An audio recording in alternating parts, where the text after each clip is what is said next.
approached it kind of like maintain the yeah, he's trying to maintain his legacy his or legacy. whatever. I mean, right. it was right. infuriating, and something that a Supreme Court justice should never do. I mean, exactly. Talk about impeachment. There's a much better case for Roberts than there is for Trump, in my mind, because but that's the type of stuff you shouldn't be doing.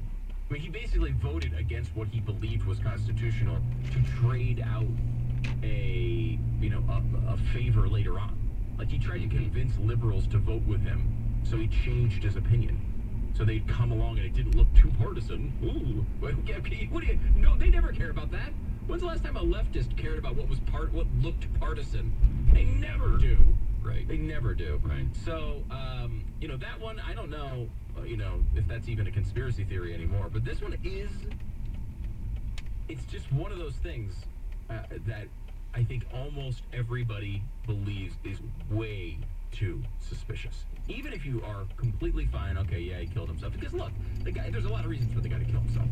Here's a guy who lived his entire life,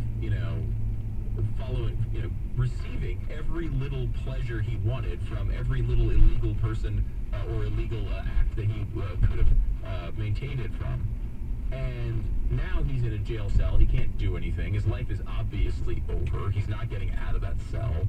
It's over. He's disgraced. He's disgraced completely, which is bizarre because really he did the things that he was caught for. He's being disgraced for long ago, and he went through the whole situation. Then came through on the other side of prison, which wasn't really prison. He was in his own private wing of jail. He was by himself, and then he was able to leave for 12 hours a day, 6 days a week to go to work. So that's not really prison. That's not really not. That's not prison. It's not. But he was able to continue this lifestyle, and we don't know how many women, he was with. But we do know that, like, when he had, this is after, and women is not the right word. I should note, women not the right word in this particular context. But he was sleeping with all these girls. He got caught, went to jail, then got out, finally cleared himself of all these huge punishments.